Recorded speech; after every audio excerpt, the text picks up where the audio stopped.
चुनावी गहमागहमी बढ़ी हुई है। इस बीच भागलपुर जिले के कहलगांव की बात कर लें तो वहां महागठबंधन के दो प्रत्याशी आमने सामने नजर आ रहे हैं। आरजेडी से रजनीश यादव तो दूसरी ओर कांग्रेस से प्रवीण सिंह कुशवाहा मैदान में ताल ठोक रहे हैं। आरजेडी प्रत्याशी रजनीश यादव ने पार्टी के घोषणा पत्र पर काम करने का वादा किया। शिक्षा और स्वास्थ्य को अपना चुनावी एजेंडा बताया। रजनीश यादव ने कहा कि जीतने के बाद इलाके का तेजी से विकास करेंगे।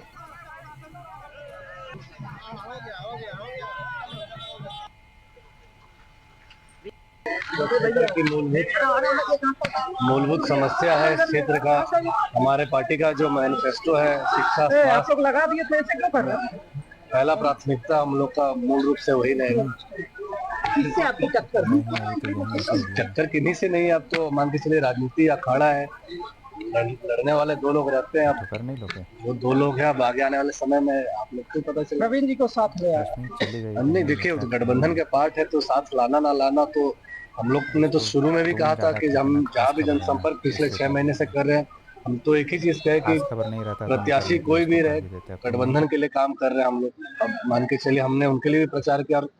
तेजस्वी जी भी जब उनका सभा हुआ तो यहाँ पे वो आए, तो आप देखेंगे अगर कांग्रेस से कैंडिडेट रहते तो उनके लिए भी फायदेमंद रहता। तो हम लोगों ने तो कहा ही था कि गठबंधन का हम लोग काम कर रहे हैं और जिन्हें भी उम्मीदवार बनाया जाएगा हम लोग उनके साथ। सबसे पहले तेजस्वी जी ने आप पर भरोसा कहना कहें, 8 तारीख को यहाँ पर चुनाव घोषणा के बाद पहली सभा हो गई थी, आशीर्वाद भी आपके लिए मांग लिया था। नहीं, आशीर्वाद तो दिए थे लेकिन सबसे विलम्ब से हम ही को सिंबल मिला, ये भी देखिए। क्या प्राथमिकता रहेगी आपकी? हमने तो कहा शिक्षा स्वास्थ्य और जो यहाँ का रोड का जो हालत है, खास करके हम तो शुरू दिन से आप लोगों के माध्यम से आवाज उठाते रहे कि एनटीपीसी का जो मामला है कि जो सीएसआर का जो फंड है आखिर यूटिलाइज कहाँ होता है। हम सारा चीज जो यहाँ होना चाहिए, जो लोगों को यहाँ नहीं मिल रहा है, इस चीज पे हमारे प्राथमिकता सबसे पहला रहेगा और इस चीज का हम पहले काम।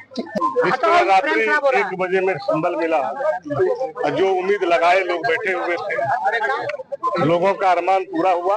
ये पहला अध्याय शुरू हुआ था और अभी अंतिम अध्याय तक चलेगा और जो 14 तारीख को रिजल्ट आएगा उस रिजल्ट में साफ सुथरा दिखाई पड़ेगा कि कहलगांव की आवाम मालिक जनता ने किनको समर्थन दिया, किनको आशीर्वाद दिया।